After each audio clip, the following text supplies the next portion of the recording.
નમસ્કાર, આપની સાથે હું છું ભાવિની। ગુજરાત લોક ફરિયાદ ન્યૂઝમાં આપનું સ્વાગત છે। સૌરાષ્ટ્રભરના તમામ શહેરોમાં પોતાની પડતર માંગણીઓને લઈ એસટીના કર્મચારીઓની સતત બીજા દિવસે પણ હડતાળ યથાવત ચાલી રહી છે। ત્યારે અલગ અલગ શહેરોમાં એસટીના કર્મચારીઓ અલગ અલગ રીતે વિરોધ પ્રદર્શન કરી રહ્યા છે।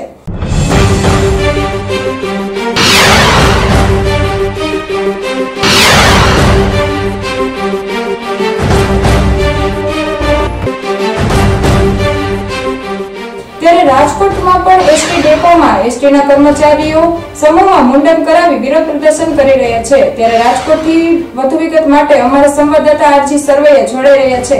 તો જી સરવૈયાભાઈ, શું છે અત્યારે રાજકોટની સ્થિતિ? જી ભાઈ, આપ જોઈ શકો છો એસટી ડેપોમાં એસટીના કર્મચારીઓ મુંડન કરાવી વિરોધ પ્રદર્શન કરી રહ્યા છે।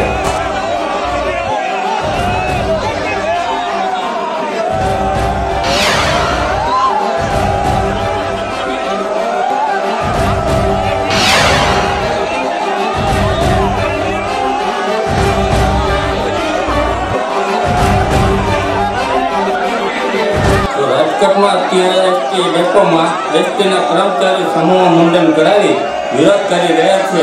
સતત બીજા દિવસે પણ સરકાર કર્મચારીની માંગણી નહીં સ્વીકારતા કર્મચારીઓ વિરોધ પ્રદર્શન કરવો પડી રહ્યો છે અને સરકાર અને કર્મચારીઓ વચ્ચે આમ જનતા હેરાન થઈ રહી છે। તેથી આમ જનતાનું કહેવું છે કે અત્યારે સરકાર કોઈ નિર્ણય લે, વહેલી તકે સમાધાન થાય એવું ઈચ્છી રહ્યા છે। નહીંતર એસટીના કર્મચારીઓ આથી વધારે ચીમકી આપી રહ્યા છે। વિરોધ પ્રદર્શન કરી આંદોલન કરવાની ચીમકી આપી રહ્યા છે અને જો નિવારણ નહીં આવે તો સતત આંદોલન ચાલુ રાખવાની ચીમકી એસટીના કર્મચારીઓ આપી રહ્યા છે। જી ભાવિની, તાજેતરમાં સમાચાર મળી રહ્યા છે રાજુલાથી કે રાજુલામાં પણ યુનિયન કર્મચારી અને એસટીના કર્મચારી કપડા કાઢી વિરોધ પ્રદર્શન કરી રહ્યા છે। ત્યારે રાજુલાની વધુ વિગત માટે અમારા સંવાદદાતા યોગેશ કાનાબાર જોડાઈ રહ્યા છે। જી યોગેશ, શું છે રાજુલાની સ્થિતિ? જી ભાવિની, જોઈ રહ્યા છો કે રાજુલા એસટી ડેપોમાં પ્રવાસીઓને તેમજ વિદ્યાર્થીઓને પડતી મુશ્કેલી માટે સરકાર સામે અત્યારે એસટીના કર્મચારીઓ આંદોલન કરી રહ્યા છે। આજે આંદોલનનો બીજો દિવસ છે।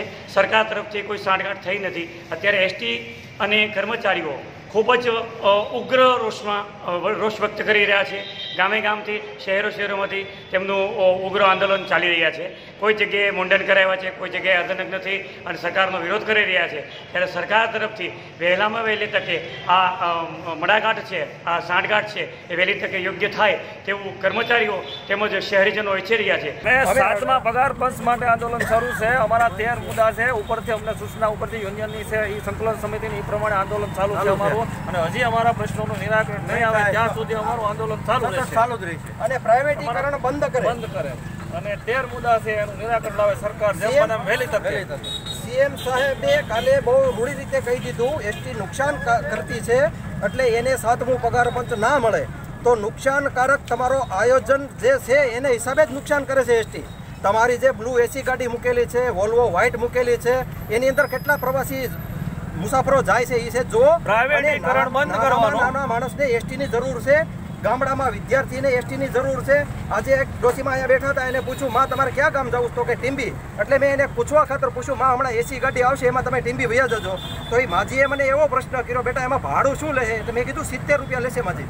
તો કે ના હું 100 રૂપિયા ઉછીના લઈને આવી, 70 રૂપિયા મારે કેમ દેવા? તો આવા નાના માણસોનું વિચારો, જ્યાં આ વોલ્વોમાં ફરવાવાળા ને એસીમાં ફરવાવાળા કેટલા છે ગુજરાતની અંદર એ જોવે સાહેબ સીએમ સાહેબ। અને રૂઢી રીતે કહી દીધું તો સીએમ સાહેબે જ્યારે એલઆરડીની પરીક્ષા રદ થઈ ત્યારે એણે સ્પષ્ટ કહી દીધું કે હવે પછીની પરીક્ષા જ્યારે લેવાશે ત્યારે બધા એલઆરડી વિદ્યાર્થીને ફ્રીમાં એસટી લઈ જશે।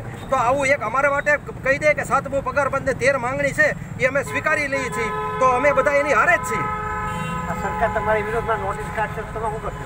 નોટિસ કાઢી કઈ રીતે કાઢી શકે? અમારા ઉપરથી અમારા ત્રણેય યુનિયન છે, અમારી સંકલન સમિતિ બની છે, એના આદેશ અનુસાર અમે છીએ અને અમે હજી સંકલન સમિતિ ઉપરથી જે આદેશ કરશે એ રીતે જ અમે હાલશું। અને જો હજુ આ એમ કે તેમની જે માંગણીઓ છે નહીં સંતોષાય તો સરકાર સામે કર્મચારીઓ દ્વારા વધારેમાં વધારે ઉગ્ર આંદોલન કરવાની ચીમકી એસટીના કર્મચારીઓએ ઉચ્ચારેલ છે। જી ભાઈ, તો આપણે જોયું કે રાજુલામાં પણ યુનિયન કર્મચારી અને એસટીના કર્મચારીઓ કપડા કાઢી વિરોધ પ્રદર્શન કરી રહ્યા છે।